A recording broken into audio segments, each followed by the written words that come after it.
Most people approach trading to make a lot of money, and that is one of the primary reasons they lose. The realization that you are responsible for the results you get is the key to successful investing. Winners know they are responsible for their results, losers think they are not. The composite profile of a losing trader would be someone who is highly stressed and has little protection from stress, has a negative outlook on life, and expects the worst, has a lot of conflict in his/her personality, and blames others when things go wrong. Such a person would not have a set of rules to guide their behavior and would be more likely a crowd follower. In addition, losing traders tend to be disorganized and impatient.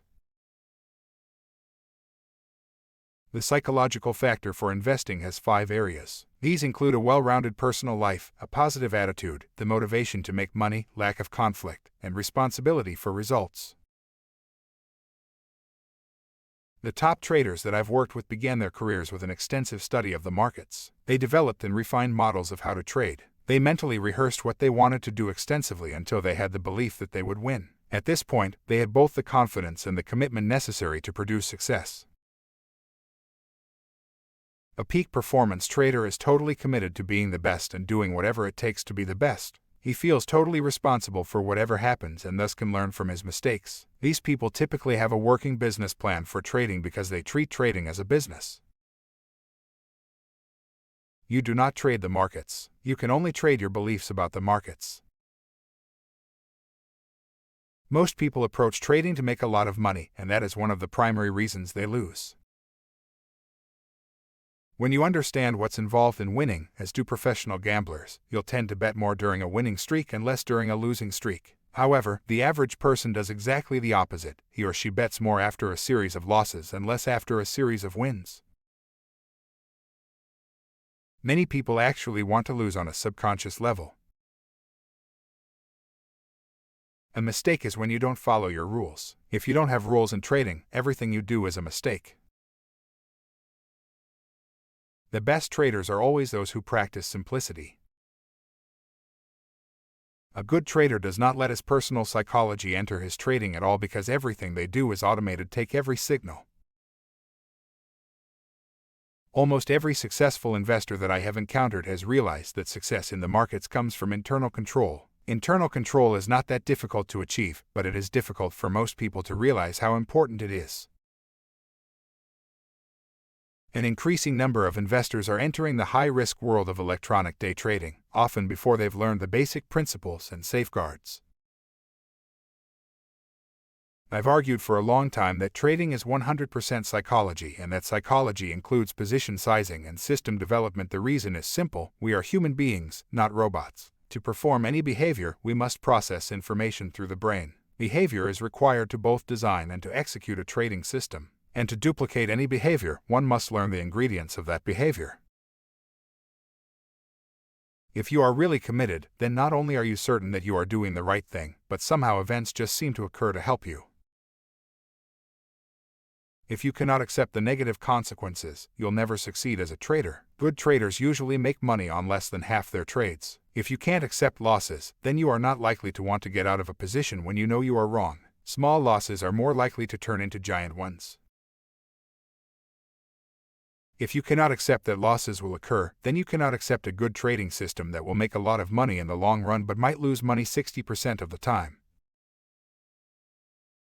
Learn how to transform your trading results by transforming yourself. To succeed, you must have the skills, habits, character, and mindset of a million-dollar trader. Most traders believe that there is some magic order to the markets. They believe that a few people know about it and that those few are making vast fortunes from the market. These believers are constantly trying to discover the secrets so that they too can become wealthy. Such secrets exist, but few people know where to find them because they're not without their within.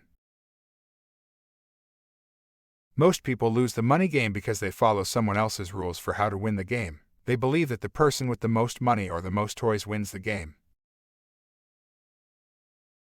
Most successful market professionals achieve success by controlling risk. Controlling risk goes against our natural tendencies. Risk control requires tremendous internal control.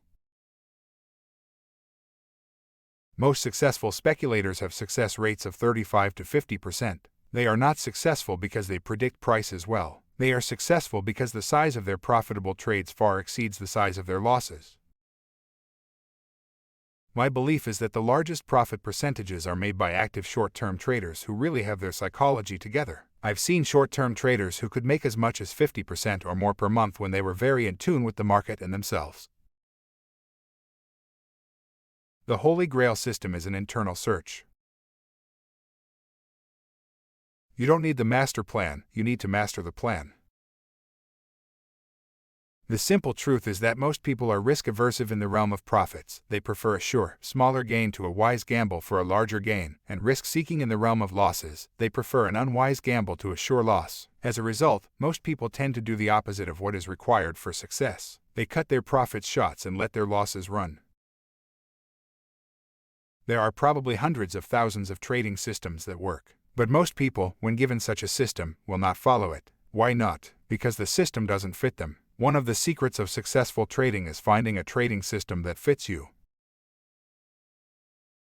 If you're not succeeding but your system works, it's because you don't work. The three important areas are psychology, money management, and system development. Most people emphasize system development and de-emphasize the other two topics. More sophisticated people suggest that all three aspects are important but that psychology is the most important, position sizing is the next most important, and system development is the least important. You cannot develop an adequate system for making money in the market unless you totally understand what you are trying to accomplish in the markets. Thinking about your objectives and getting them clearly in mind should be a major priority in your system development. You must discover your beliefs about the market so that your system will fit those beliefs. You must know yourself well enough to develop your personal objectives and a system that fits those objectives. And you must work on your system until you are comfortable trading it. You must know your criteria for comfort. Most people have many biases against making trades well. To overcome those biases, most people need to take some steps in their personal development. You're playing a game of life. Sometimes you win and sometimes you lose, so there are both positive and negative consequences. To accept both the positive and the negative, you need to find that special place inside of you in which you can just be. From that vantage point, wins and losses are equally a part of trading. This metaphor is the holy grail to trading.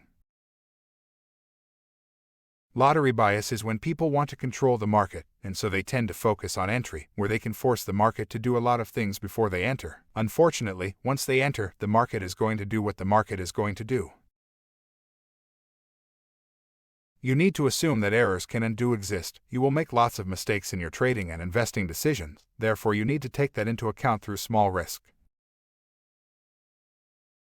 Being right has little to do with making money. You must have an aptitude for making sound decisions without common biases, and the ability to think independently. What typically happens is that when people approach the markets, they bring their personal problems with them. A major problem is that many people allow their emotions to control their trading. There are three primary factors involved in duplicating success: beliefs, mental states, and mental